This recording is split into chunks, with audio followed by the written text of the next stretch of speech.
I'm glad to have this opportunity to give this lecture. It's on replica mean-field limits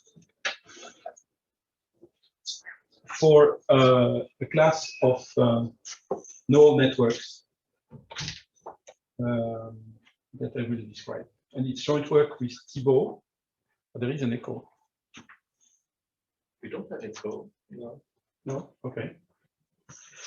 So this joint work with Thibault Taillefinier within the math department at UTFC.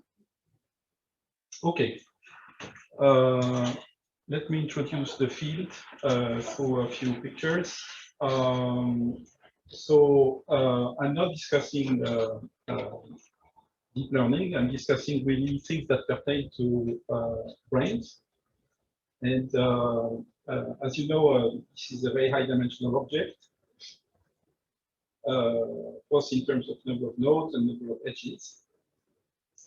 And the current situation is depicted here, that nobody knows the so-called, I'm using vocabulary that I learned from Thibault. Thibault is both in maths and neuroscience, what they call the structure function. And the structure function is the thing that maps the topology of the network together with a few attributes of the network on the left. I will describe that in detail. But think of the analogy with the queuing network. It's not the same dynamic, but you will see that it has analogies into something which is the spiking pattern, which is depicted here. Okay, so you see these 4 neurons, and here on these two plots, you see time and neurons with, for instance, the intensity of spiking. Spiking is something that I will explain, that everybody knows, basically. But this is the intensity of spiking for the neurons over time. And basically, and here is a pattern that describes the same thing with just events and not the intensity. So point processes. And what people call the structure function is the map that would allow you, given the topology of the object on the left, or more precisely, the object of the first slide, try to predict what the either spiking function will be, the events themselves, the point processes, or at least the spiking intensity. And they're quite interesting phenomena that people are trying to understand, like to see in this model if the yellow and the green spike with a high rate, then the red and the blue don't. Okay. Okay, so I'm not a neuroscientist, far from it. But the type of things that we did with Thibault and that we continue now with Michel Davidov are the junction of a flow of thought that departs from what people are used to do in communication networks. And we try to apply these mean-field techniques to this problem that I just described. So there is a very large corpus of literature, so mean fields have been used a lot, but not the type of mean fields that I will describe today in neuroscience, right? So the framework is that of intensity-based stochastic networks. So this will be point process-based networks. It starts with a famous paper of Hawkes. These are called Hawkes processes also. There is a very nice paper by Laurent and Pierre Bremot on the matter. And currently, the class I will describe are called the Galvez-Löcherbach class of Hawkes processes. I will describe them in detail. And so this is the first line of thought. Galvez-Löcherbach is really on neural networks. And the second line of thought that comes from communication was started by the work of Kleinrock and Doboshin is about the so-called Poisson hypothesis and the notion of replica mean-field limits. And there is also a big literature on that. The ideas come from Kleinrock in '64. The mathematical work starts with Doboshin, and there are very nice papers and research by Alex Borskov and by Sasha Rico and Semir Schwarzman, with whom I've worked a lot the last 3 authors in connection with these mean field problems. Okay. The mathematical machinery is based on point processes, Farm calculus, stochastic intensity on the line, as you will see, or collection of objects in the line. And ideas, mathematical ideas, elaborate on the notion of propagation of chaos, which in the classical setting is described, for instance, in the nice book of Schnittmann, and all the literature that I mentioned on the grant of mean field limits, of replica mean field limits, with the work of Doboshin and Craig. And so there are lots of mathematical things, but there is also a purely computational aspect that I will describe in detail, which is based on PDEs and ODEs, which are tractable, and that's the main important thing for people in math. Okay, so what I want to insist upon is the difference between various types of mean fields. The classical mean fields, which are used in neuroscience, are called thermodynamic mean fields or limits. And they take a large network with some symmetries, and they let the number of neurons tend to infinity, and the interactions, which I've not yet described, to be small, typically inversely proportional to the number of nodes. And this is the state of the art. There is a very significant work on the matter. It's a big field. And it started in the 70s, and there is a nice piece of work by Philippe Robert and Olivier Folras, who started studying the recently given new light to this thermodynamics. And the catch with that is that you have to let k go to infinity and interactions to be small, and in a sense the geometry of the interaction vanishes. Okay, so and what we will introduce avoids this difficulty, right? So let me introduce on a simple example the notion of intensity-based neural networks, which are a class of false processes. And we introduce it for a simple model, which is called the counting model. And I will introduce it in the simplest setting, which is the fully symmetric case, right? Exchangeable. So all neurons are the same. And so it's a fully connected graph. Here, k is equal to 5, but the mathematics will go for any k. And then I will describe that, making explicit what the machinery is. And then we will extend that to the non-counting case, which is the Galvez-Leshabach model, and to the general geometric case. Okay. And so it goes like this. You have, in the symmetric case, there is a synaptic weight, which is called mu. And if a given neuron spikes, we'll see what it means, it sends a signal of strength mu to its all the neurons which are in the out degree of this node, right? In the counting model, the neural state is an integer which counts the number of spikes received from the in neighbors since the last spike of the neuron that you look at. And Ci of t counts the number of spikes that I received from you since the last time I spiked, and that will be the state variable. And the spiking model features a point process with a stochastic intensity, which is proportional, actually a linear function of the state. So think of a Poisson point process with a random intensity, and the random intensity is proportional to a linear function of the state. So Fabien looks at its state. He has received spikes from others, right? And his potential has increased. And the intensity at which, if his state is that he received a p spikes in this model, so the chance that in dt Fabien has his neuron spiking is b plus mu p. Okay, and so this, in a sense, describes fully the dynamics. You see an integrator, which essentially can be reduced to an integer valued state. And then the stochastic intensity, think of conditionally Poisson chance of spiking based on the state of your algorithm for each node. I reduce you to one node. I'm sorry, know that there are many more. Okay. And so the counting dynamics goes like that.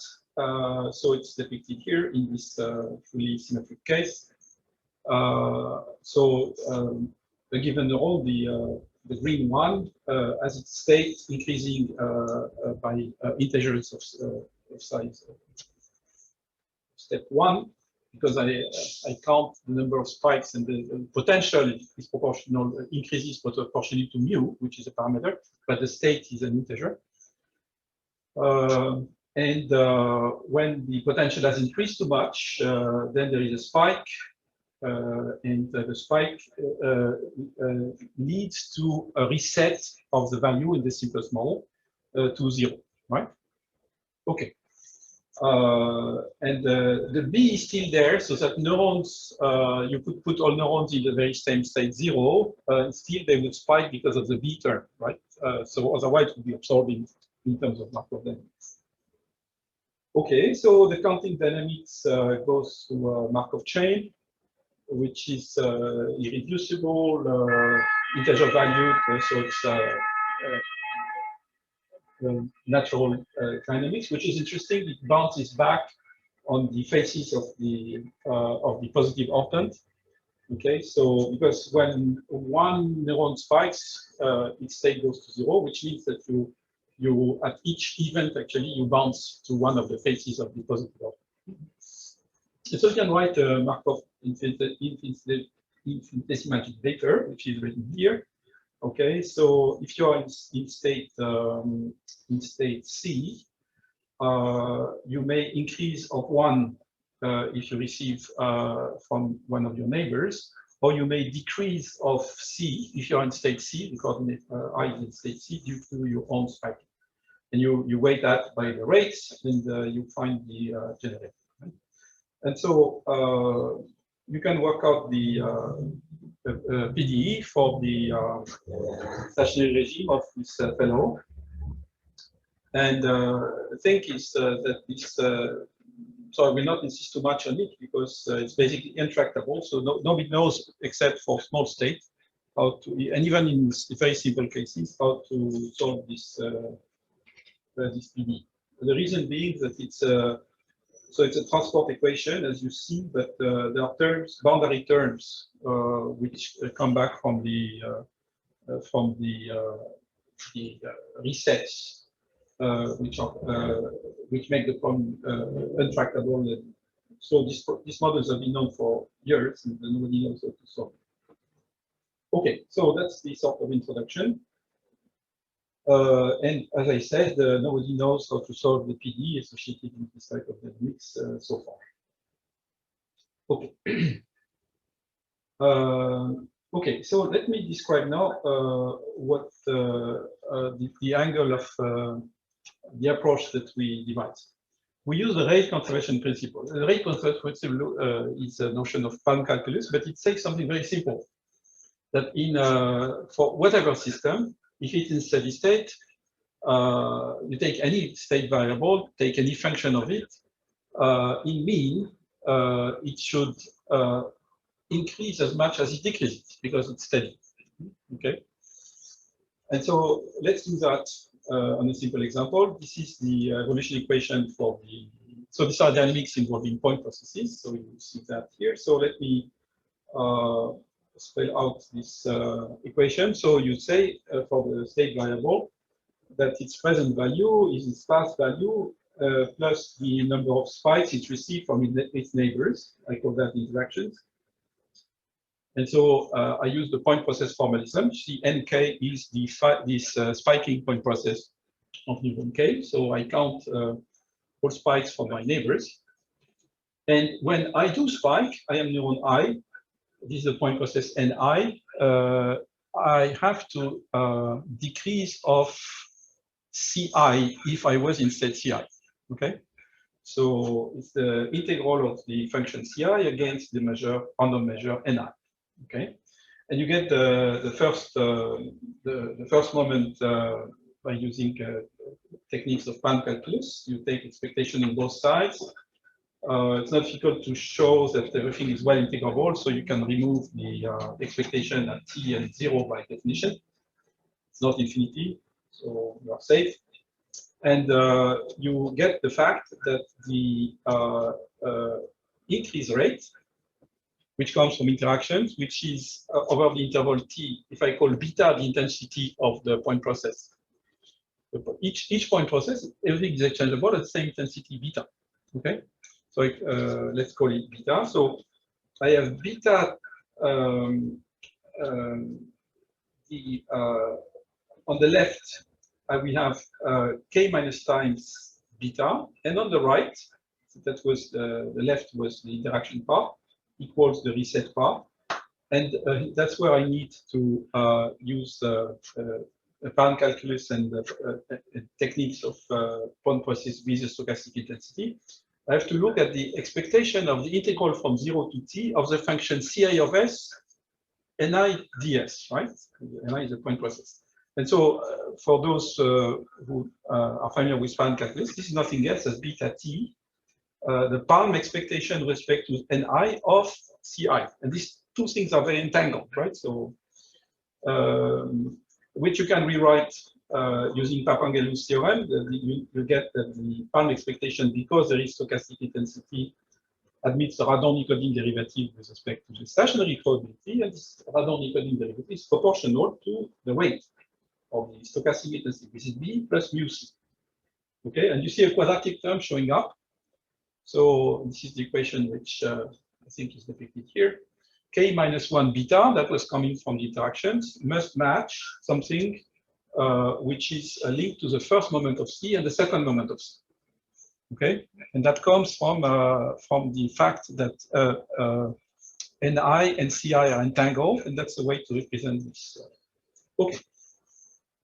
So that's the first moment rate conservation principle, and you can work out something. So yeah, basically you can't get your hands, you can't get anything, right? Because you get the conservation, first moment of steady state, second moment of steady state, and beta, which is a norm, are linked by a relation, right? So and then say, well, why don't I look at higher moments? So you play that, and you write a balance equation, rate conservation principle for generating functions. Okay, so it's written here.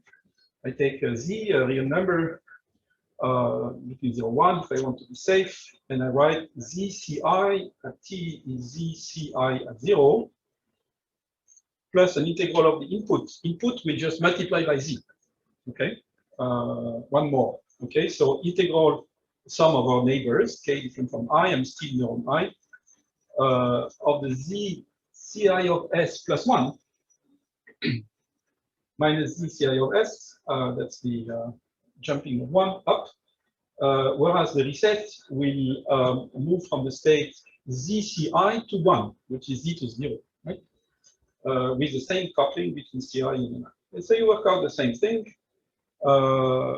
Rate conservation, Palm expectation, and Papangalu's theorem, and you get an interesting equation that links all moments all together, which I write here. So interaction terms k minus 1, y minus z, jump up, and then zc times something which is of the form b plus mu d, where d is like c, but in another neuron, with an unknown dependency, right? So that's the k I up there, okay, and matches the reset, and the reset has a nicer form. You get zc times c in expectation, which is the derivative of the generated function, right? So you feel an ODE showing up, but there is a catch that b and c and d are correlated in a way which is unknown, and it's sort of equivalent to solving this dependency and solving the problem, right? But you get a moment hierarchy, which we found out in earlier problems with the Russians and with Fabien. You remember the Oh, yeah.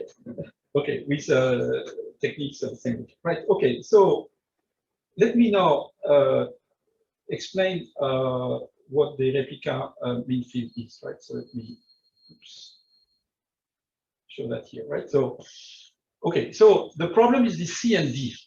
And you remember the C and D comes from the fact that you look at the evolution of one of the point processes and you have to know the state of another, state variable of another. You have Z to the C I multiplied by CK, or the other way around, right?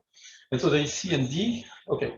And say, oh, it would be fantastic if in some model they would be independent, okay? Because then I would get an ODE which would allow you to understand analytical solutions, whereas the PDE that I just showed, or the functional equation, is not closed, actually. It's the functional equation that I just showed has C and D, which has correlation which you don't see, right? So it's you get this hierarchy of moment measures, but it's not very helpful.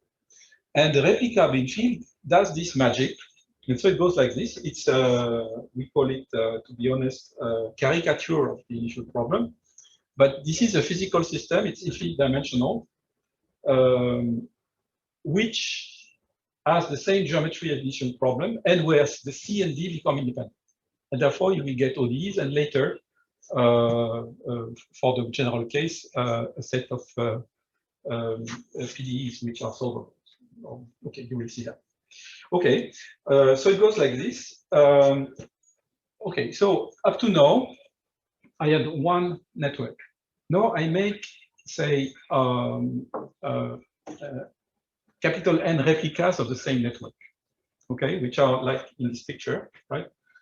The same network replicated n times, right? And I introduce a notion of routing.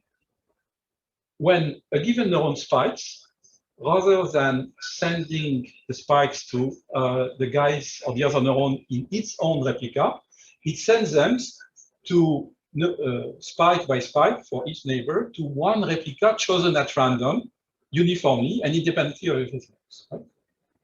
Okay, so this is this picture. So you get the 4 replica model, and this is the routings. You see the green, if the green spikes, it has 2 neighbors, and it will send one blue spike to one replica and one blue spike. One spike to a blue in a given replica, chosen at random, and a spike to a red, chosen in another replica at random, right?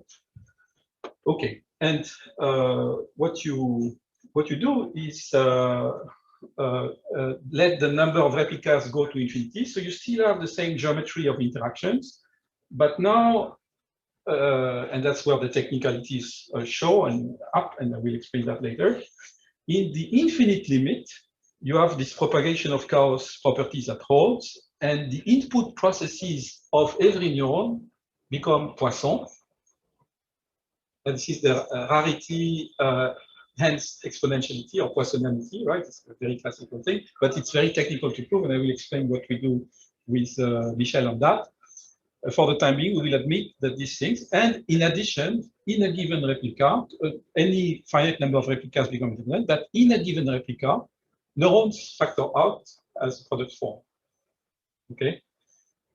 Okay, and what is the magic in that? This is called propagation of chaos. It comes from this Poisson property, right? So things, if you think about it, I mean, you look at a given neuron, it will receive spikes from its neighbors, but they will be sort of shuffled by the routing mechanism, which is rare. You will very rarely receive, but you scale things in 1 over k, and there are k layers of k, not writing p layers if you have p replicas, and it's I mean, in terms of expectation, you expect something over 1, and it will be the Poisson of mean beta. Okay. In the limit. And in the limit, so the input to a given neuron is indeed exactly equal to k minus 1 beta. Beta is unknown, but C and D become independent. And thanks to the independence, you can work out no DE, but okay, so let me say a few words on the Poisson hypothesis. So the idea was introduced by Kleinrock in the first place, and then worked out by Doboshi mathematically.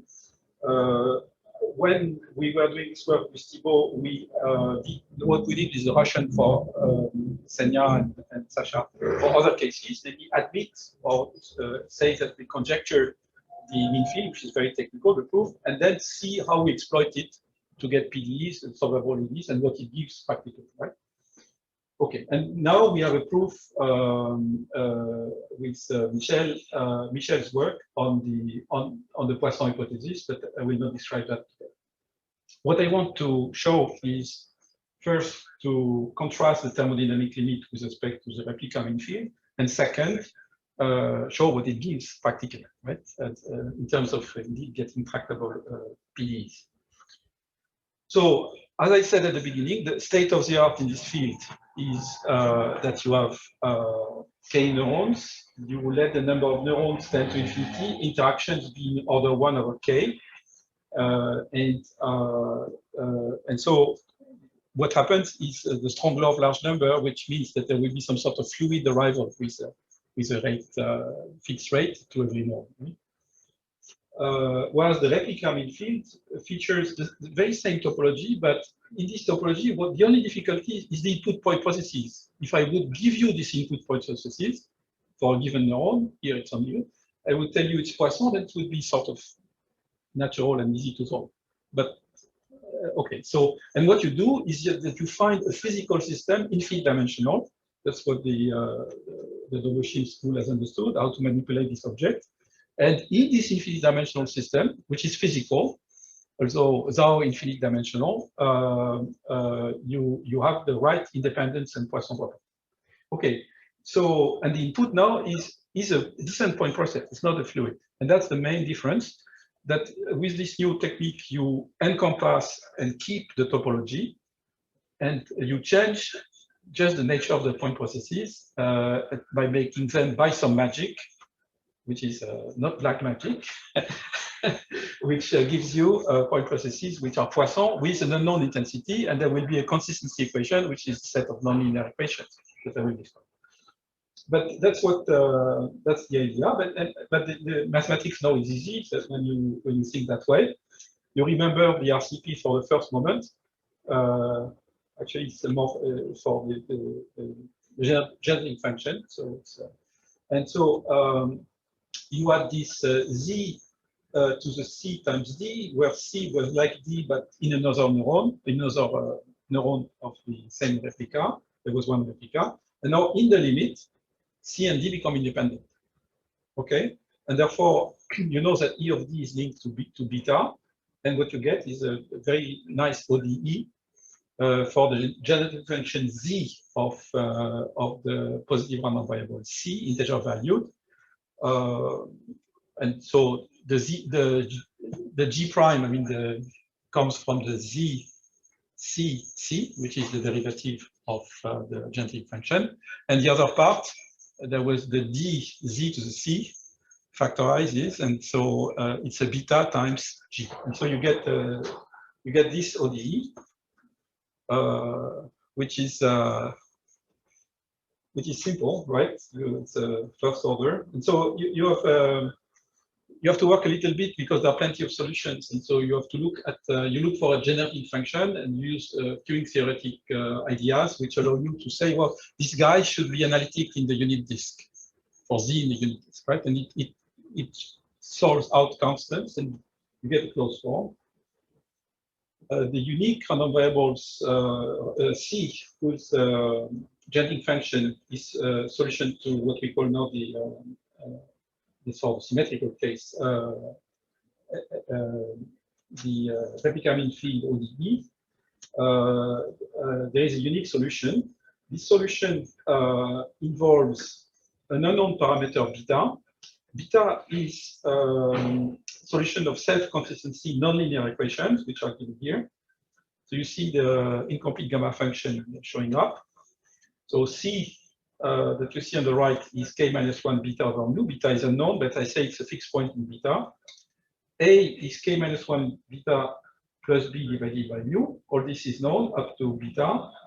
And the fixed point equation writes beta is mu e to the a e to the minus c divided by the incomplete gamma function at a and c.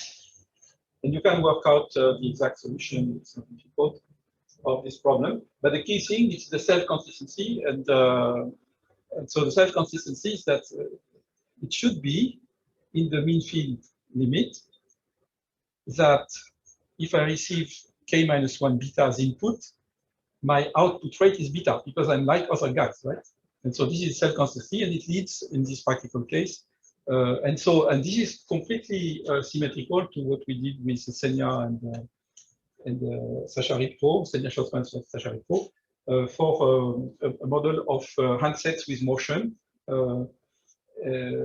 where we also find a nonlinear equation of the same nature. And this comes really from the way of thinking that was started with Domoshi. Okay, now let's move to the general case. It's called the Galvez-Löcherbach linear model.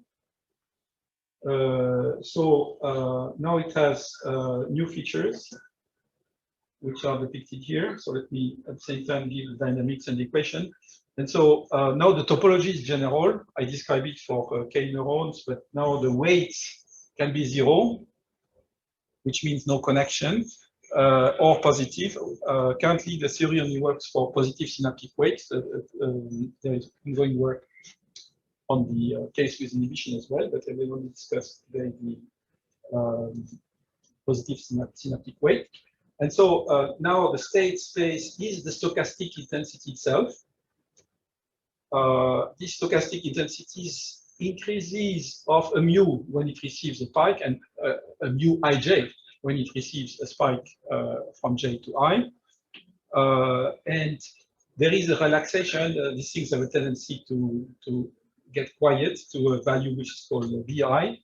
Okay, so the relaxation is a -1 when the stochastic intensity of a neuron is above B, and it increases to relax to B otherwise. And there is a reset value, which we call Ri, which is usually below Vi.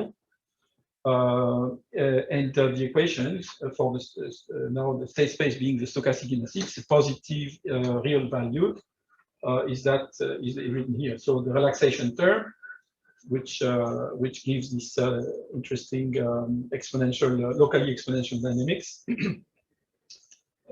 towards a quiet state of B.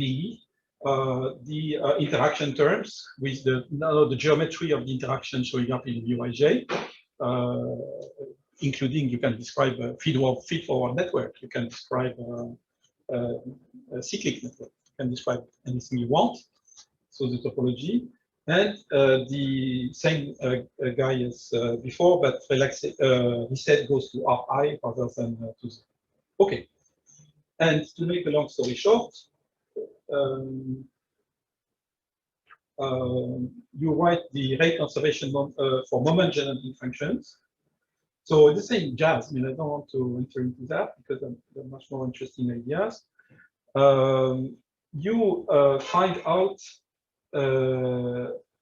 an expression which is the rate conservation principle for the moment generating function, but it's not closed in the same way as the generating function. It will involve a lambda I, lambda j. Okay, for the same reason that there was Ci, Cj. And you work out the replica mean field, and where things get independent.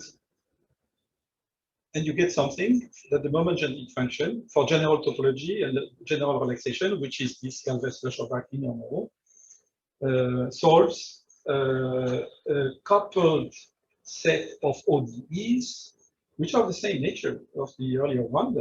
Okay, so now there is the relaxation also that plays a role. So you see the L prime that incorporates both essentially the self-interaction of the neuron with itself, the spiking rate. You see the new terms that come from like the UBI of the tau that come from the relaxation. You see the interaction. which are factorized, beta j times the Laplace transform of I at u. U is the state is the argument of the moment generating function, and plus the reset at Ri. Right. So it's an ODE. It's a linear first order ODE. And then you have the self-consistency equations. So there is one ODE per neuron. It captures, encapsulates the geometry, the dynamics, and everything. And then you say, oh, by the way, you know, it should be that if my input rates are the beta i's or beta k, then my output rate should be this beta I, right? And so it writes that the derivative at 0 of the right ODE should be beta I, and so this couples through these nonlinear equations all k ODEs and the geometry into a single nonlinear equation, which is the self-consistency equation. Right? Okay, so I don't want to bother you with the solution. There is an explicit solution. It's in terms of the exponential integral function, so it's not so important. But there is a closed form, right? So you have this closed form plus the self-consistency, and this is the analog of what I was showing a bit earlier for the special case, right? Okay, so let me say a few things which, since you have closed form, you can start analyzing what happens, especially when you're interested first in the input-output function, right? So, for instance, beta I, the rate of neuron I in steady state, is certain functional, they call Fi, of the both phase beta I, which are all betas but beta I, so all beta k except I, and the mu's, right? And so these types of replica mean fields have completely different response function compared to the earlier models, particularly those showing up in the thermodynamic model. One of them is that you can get in the simplified case when the reset value is equal to Bi, the steady state of the relaxation. You can prove that when beta goes to infinity, so in terms of vector, there is a sublinearity of the square root shape from the total input rate to the output rate. So it's sort of concave. It goes like a square root, not intermittent. So it, and the second thing is a result of in terms of values in terms of beta. In terms of mu, we could prove that there is a notion of that people call saturation.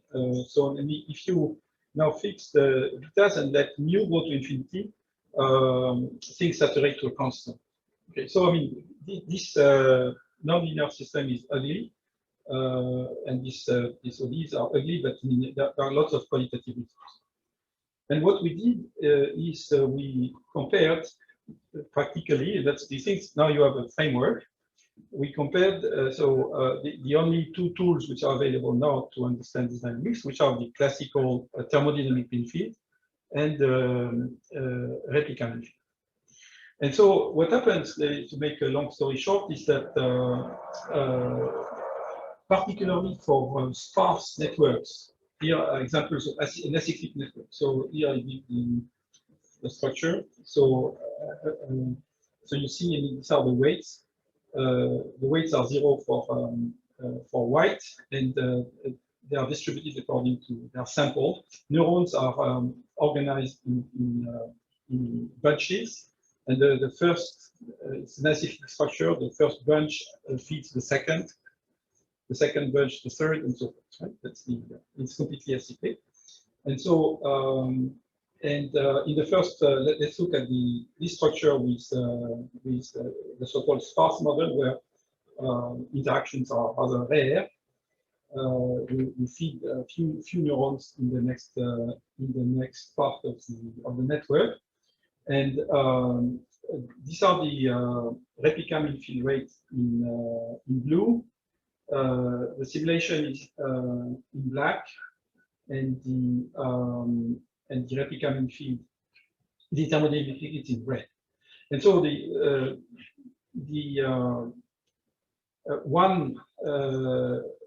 thermodynamic does much worse in that case compared to the replica mean field. And so this is exemplified. So compared to simulation, which are the okay. So let me not give the numbers because I want to show you how much time do I have? 15.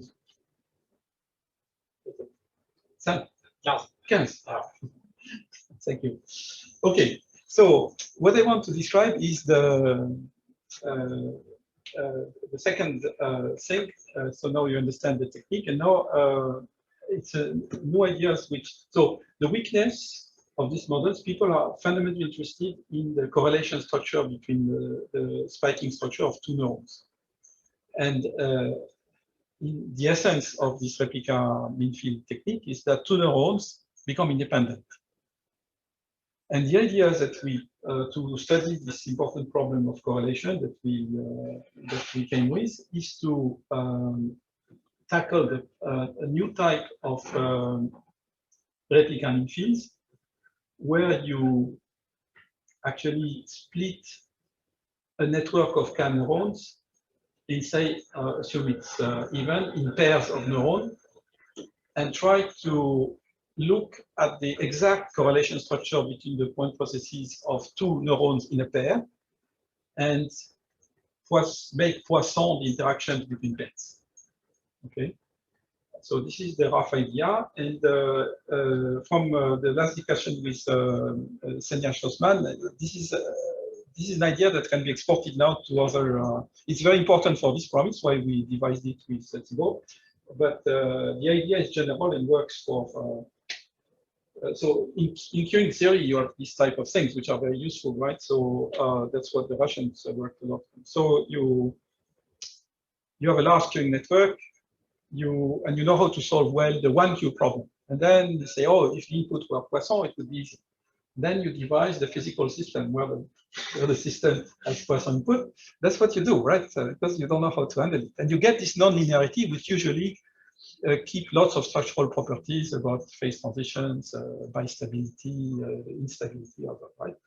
Okay, but actually, if you think of queuing, you know that there is a deep theory based on boundary value problems to look at two queues. One knows two queues, if they are exponential and Poisson input, I mean, there is a nice theory. And you could, if you are really interested in putting your hands on the correlation structure, think, oh, perhaps my atom is not a queue, but a pair of queues. With then, in a queuing system, it could have two inputs, or perhaps three, because there might be joint arrivals, right? Simultaneous arrivals, like in fortune queues. And so, and that's exactly what I will describe here, right? So now the basic object is not a neuron, but a pair of neurons. So you see the blue and the green neurons. They have the state lambda I, lambda j, lambda 1, lambda 2, and they interact the right way. Okay, namely, if neuron 1 spikes, it resets, and there is at the very same time an arrival to neuron 2, and dually for the action from 2 to 1. And there are three input point processes, which I will take Poisson for reasons that you can guess.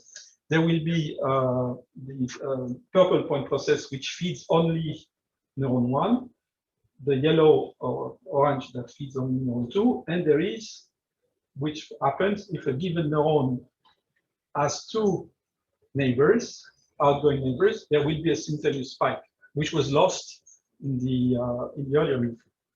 And the third point process will be the red one, which will feed simultaneously the two neurons. Okay, and you get a new dynamics. And so this new dynamics is much more complex than the, so you move from the ODE to the PDE world. And this PDE is a non-local transport equation. And the boundary terms involve partial derivatives in addition. Right? So, so I don't want to enter into the technicalities there, but it turns out that one can solve also this PDE even in the relaxation case, and there are even closed form in the symmetric non-relaxation case. And out of that, so if you solve these PDEs, you can also get the moments, the higher moments of the spiking processes. So the state variable is are the lambdas, the intensities, stochastic intensities, and for instance, within a pair, if you give the solution of the PDE, differentiate that twice in U and V, this PDE has two variables, U and V, you can get the correlation structure. Okay, and so now lots of things can happen. It's much more complex. Here, instances of what we call the response function, which is the spiking weight when you vary, say, the input rates or the topology of the interaction. So this is a much richer feature. Just looking at two neurons introduces fantastic richness of behavior. So. And now I can. So this is just the sort of atomic structure. It's made of a pair. When I feed that with a Poisson, I can solve it. Okay, but now comes the beautiful picture, which is, we call it the pair partition replica mean field equations, and it's generic. So we discussed with Schlossman how to extend that to general graphs, not linked to neuronal structure.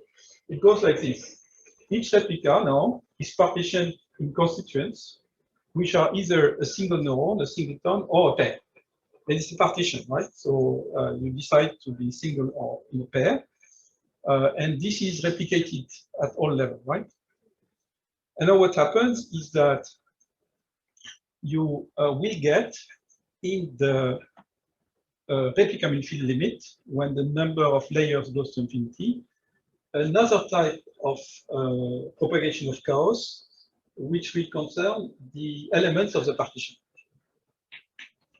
Namely, pair 1 will be independent of pair 2 or of singleton K, and you get a product form, which is of this form, that in the steady state, the joint moment jumping function of the state of all these neurons factors as a product on singletons of functions which will be solution of certain ODEs, times product on pairs, and each pair will have a solution which is the PDE solution of the pair problem. Okay, with Poisson. And how do you link them? You link them exactly by the consistency equation, which says that if the inputs are certain rates, if I know the rates of the input for a given replica, this will determine the rate out, the rate of that pair. But it's a bit more complex because a pair now has two inputs, has two processes, right? There is neuron 1 spiking and neuron 2 spiking. And so you have to look at these two things, right? So, but the principle is the same. And there is a set of consistency equation which involve now the OD shell ODEs for the one-dimensional problem, the two-dimensional PDE transport equation, which is also admits a solution that we know well, and you get an understanding through a consistency equation that link the rates, which are just derivatives of this unknown function as zero. And so it leads to, so this is an example of such a pair a pair partition. So you see a binary tree. Adam has only a single, but Adam has 2 children, and every child has 2 children again. So you have a decomposition by pairs, except for Adam, and so it's acyclic. But the 2 children of Adam have interactions, as you know. And so they do interact the right way, as it's written through the small thing which is here, right? Okay. Fair enough. And so we want the same thing. And so now you compare here the replica mean field with singletons to the pair replica mean field in blue. And again, you outperform the singleton, or the sort of classical replica mean field, by introducing the notion of pair. And we have a big program of trying to introduce components in this partition of higher dimension, and to try to have a sort of continuum between the final problem and simple decomposition of this nature by introducing more than pairs. And of course, I mean, it's meant for it. This is a covariant structure. Neither the thermodynamic nor the single neuron replica mean field allow you to compare, to evaluate covariance between 2 given neurons. And of course, if you take these 2 neurons of interest in one of the pairs of the partition, then you can put your hands on the and there are lots of interesting problems because people devise, I mean, what is the impact of correlation on rates, for instance, right? On spiking rates. And so this allows you at least to put your hands on this. Okay, so we have so this work started in 2019 with Thibault. Thibault is in neuroscience and math. So the single neuron, the first replica technique is in this science journal in applied analytical systems, and the pair problem in the same journal this year. And as I said, there is a theory. This was more of the computational part, but there is a theory part which is on which there was much progress lately with Michel Davidov, which is on proving that the limit when you go to infinite number of layers, the limit exists and has the independence property and the Poisson property. Right? So there was we have a first paper on discretization of that in time. And lately, Michel got quite nice results on really proving that directly on the stochastic differential equation for the continuous time. So, okay, that's it.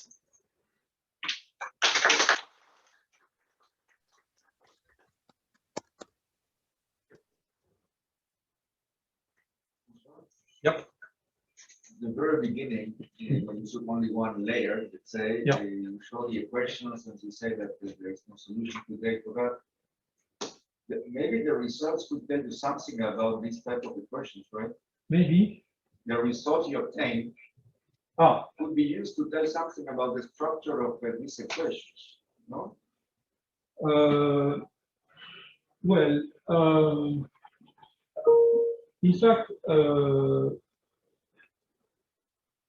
it's not really the case because so the thing is that you have say assume you have k nodes.